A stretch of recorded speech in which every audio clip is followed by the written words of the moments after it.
Am I the jerk for telling my husband Happy Father's Day on Mother's Day because it felt like I was doing it all alone today? Posted by you/temporary_try_737. This morning, I woke up early to order myself coffee so he could take our son to pick it up and surprise me. Then they went to the grocery store and thoughtfully picked out my favorite breakfast and came home. My husband made half of the breakfast and then asked me to make the other half.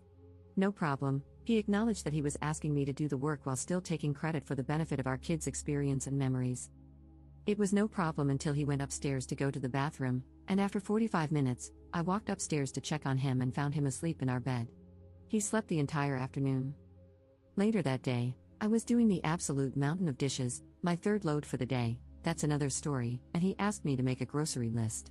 I asked if he could please make the list because I was in the middle of doing the dishes, and further tried to coax him by using Mother's Day in a playful way. I really didn't want to drop what I was doing to look in the fridge, he was already standing right in front of it, to tell him what we needed for dinner. He knows what the ingredients are, he could easily look himself, but he insisted I help him. I was super frustrated, so I took a deep breath, washed and dried my hands, and then opened the fridge and started telling him what we needed. He could sense my frustration and called me on it. I explained that I was really hoping he could make the list himself just this once because I was in the middle of doing the dishes. I explained that when I make a grocery list, I just look at what we have and write down what we don't, and I didn't understand why he needed my help. He started talking over me, saying that if I had a problem making a grocery list with him, I should have just told him. I told him that I did communicate that with him, but he doubled down and told me that I need to learn some patience. I smiled and said, "Happy Father's Day," because it was the nicest thing I could think to say. That completely set him off. He went off on me, refused to get ingredients to make our dinner, bought dinner only for himself and our kids, and has been giving me the silent treatment for over an hour. He says I went too far. Am I the jerk here? Edit. Wow, I did not realize I was going to wake up to so much to read. Thank you for all of your feedback. I have been enjoying my self-brewed coffee this morning and taking in your responses. I have a lot to look over and think about. I know divorce is the obvious answer. Edit 2. No, divorce isn't the obvious answer for this specific incident. Edit 3. I mean, the idea of divorce is not solely based on this one specific incident. Several people have commented, thinking everyone is jumping to divorce based on this one situation. It is more complex than just this one day. No, I'm not using Reddit as a poll to decide whether or not to leave my marriage. Both of our mothers are dead, unfortunately. Our children are 6 and under. It is common for parents to help and facilitate the day. 6-year-olds and toddlers can't be responsible for celebrating their parents. I didn't expect anything from him. I know it's just a Hallmark consumerism holiday. People who have commented are correct in saying that this incident is just representative of every other day, but it was magnified by the fact that Mother's Day was a particularly crappy day to choose to be particularly crappy. I felt like maybe I was the jerk for making the petty comment. I am neurodivergent, and sometimes I have trouble picking up on whether I did something wrong that I didn't realize was wrong to say or do. I appreciate all of the anecdotes about your strength and ability to move forward after leaving an exhausting marriage. It is inspiring. Update 2 days later. Since Sunday, I have not lifted a single finger for baby Sinclair, my internal nickname for him. Unless it directly impacts our kids, every time he asks for my help or wants me to do something for him that he can do himself, I just use my absolute sweetest voice to let him know he doesn't need my help and that I believe in his ability to complete the task himself. Then I smile and walk away. The third time I did this, he said I was making him uneasy. I couldn't help but LOL, which made him announce that he felt even more uneasy. I know it wasn't kind, but I calmly told him he is a pathetic human. I told him I'm sorry it has to be me, but someone in his life needs to tell him to grow the F up. I told him I care about him and love him, but I will not tolerate being treated with disrespect even one more day. He said I am abusive. The actual audacity. I spared the divorce conversation, for safety reasons and because I have said many times before that I want to leave, but financially, it isn't possible right now.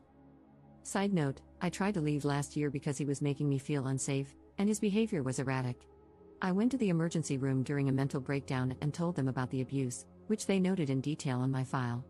They asked about any plans to escape, and I told them I had it covered and answered their questions about my plan.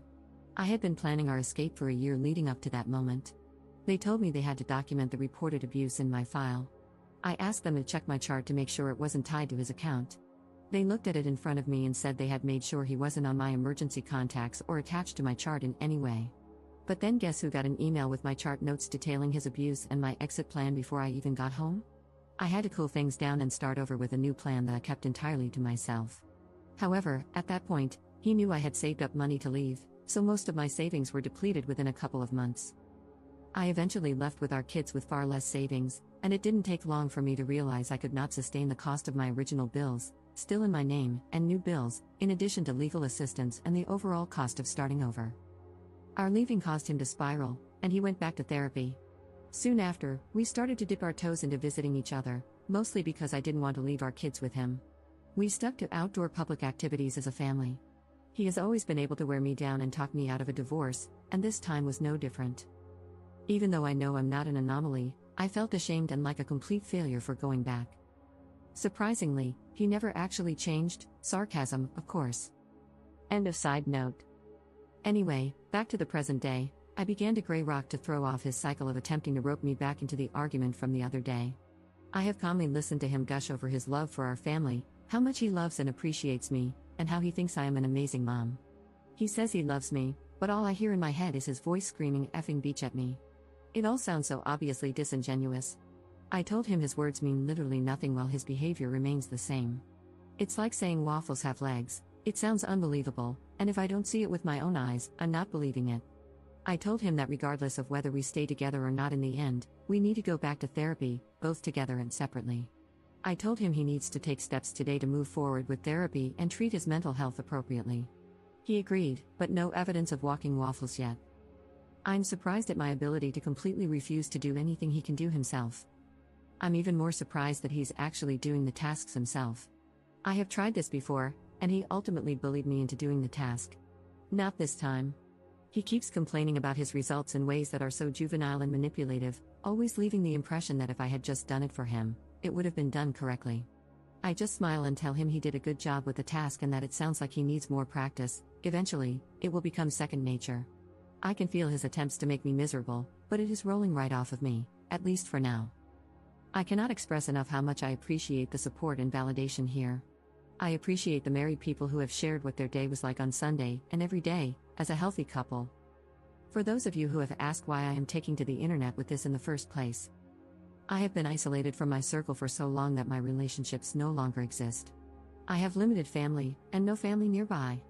My mom is dead, my dad sucks, my siblings mostly suck. I have no friends. I work virtually and don't have friendships with my coworkers because we rarely socialize or have opportunities to bond. I don't have many opportunities to interact with adults. Isn't that the beauty of the internet? Despite my logical brain, years of gaslighting, along with my neurodivergence, have sometimes made it feel impossible to trust my own judgment. If you are offended by me posting this and have taken the time to voice your disgust for me in my post, I just want to let you know I have processed your complaints and directed them to the correct department. Thank you for your feedback. Second update 1 month later. A lot has happened since my original post. First, since Mother's Day, he has not shown any attempts at progress, no surprise. He has lost his control and repeatedly called me a effing beach and other awesome pet names over his minor irritations with me. Example, I asked him if he wanted my help bringing in the groceries. Apparently, he wanted to do it himself to let me relax, and my offering ruined his plan, so he essentially threw an adult version of a tantrum. I explained that it doesn't feel like a genuine gesture, especially because now I'm being yelled at for offering to help. LOL, okay, pal. At one point, I became petty, whoops, and told him to use I statements because that's his go-to therapy speak that he uses on me as a dog whistle during arguments and therapy appointments. He lost his crap, which then made me laugh because I literally do not understand if this is really his perception of reality. I can't take him seriously. I find myself laughing more now than ever, and it's not to mock him, I just can't control my disbelief and don't know how else to cope at this point. Second, I have realized that while I do love and care about him, it is clear that he does not respect me as a person, a mother, or his partner. He doesn't respect our kids. I can't realistically continue living with someone who tries to control my entire life. What kind of life is that to live? I took advice from many comments left on my original post and reached out to friends and family I had been isolated from. The reception was better than I anticipated. I didn't expect the hurt I felt when I found out every single one of them said they wondered if I was in an abusive marriage, but not one of them ever asked me directly when I completely withdrew. I don't blame them, but it was hard to ignore the pain I felt from that. This was also a reason I never reached out to anyone when things got really bad. It seemed like they had their own lives to worry about and clearly weren't concerned about my absence. A couple of the people I reached out to were lifelong friends whom I had to formally end friendships with when I started dating my husband because of his jealousy, and I never got to mourn those friendships. It felt like a piece of me that had been broken began to heal. Anyway, it was a positive step because some of my family members were relieved I opened up to them, and now I don't feel so isolated and alone. So thank you to everyone who encouraged me to do that. I am not sure what my next steps are, but I am feeling more confident in my path forward. I do know that from here on out, I'm doing whatever the F I want, don't worry, as safely as I can. Thank you. Commenter. I'm glad for you. I'd like to point out something. Some of these friends who didn't reach out when you withdrew may not have known how to do it or may have been afraid you would reject them. I'm sure they are genuinely glad that you are reaching out again. Give them a chance to be your friends.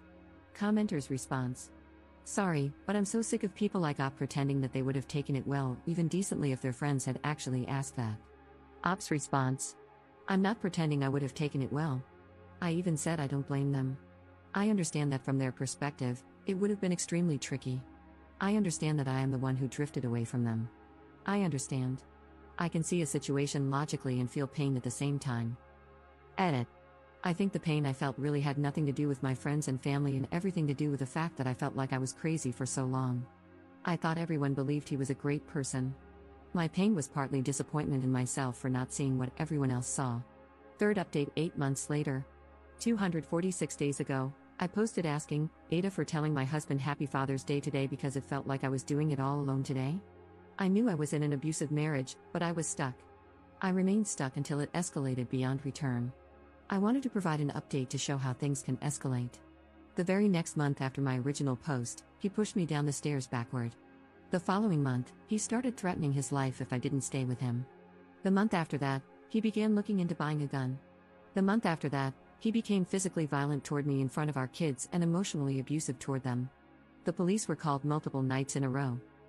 My kids and I have been staying at someone else's house since mid-November. We left with a weekend's worth of clothes each, toothbrushes, and some of their favorite toys that I could quickly grab. We are starting completely over, and it feels very weird. Following my previous post, he drained the savings I had accumulated to escape with my kids. I am in the process of finding a new job.